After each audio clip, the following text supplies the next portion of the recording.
शिवनाथ, ए शिवनाथ, अरे लांब का बसलायस? घाबरलास का मला?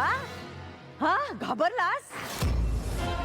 तुला काय वाटलं तू मला या पिंजऱ्यात कैद केलंस म्हणजे विजय झाला तुझा?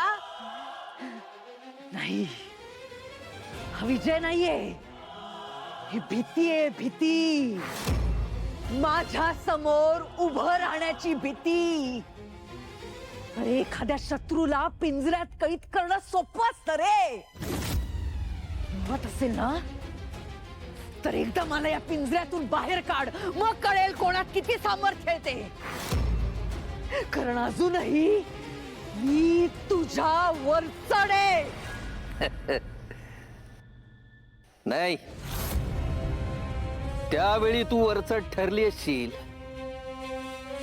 पण आता सिद्धी प्राप्त केली आहेत मी. घाबरत नाही मी तुला. सिद्धी प्राप्त केलीयस? सिद्ध पुरुष आहेस तू? अरे खरा सिद्ध पुरुष हा शत्रूला पिंजऱ्यात ठेवत नाही, तो समोरासमोर लढतो. पण तू सिद्ध पुरुष कसला?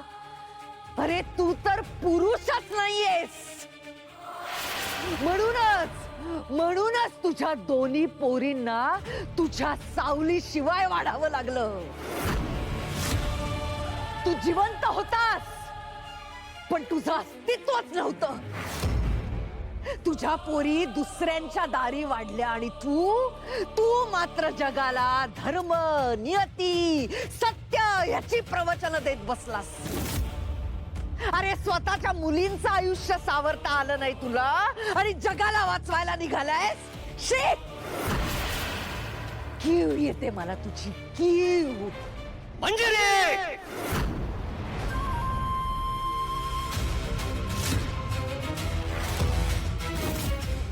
युक्ती काम करते.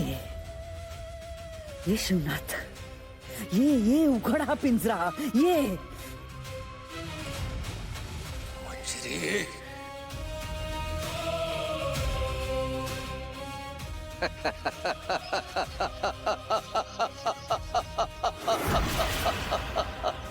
तुला काय वाटलं तुझ्या या क्षुद्र खोट्या अभिनयाला फशी पडेन मी?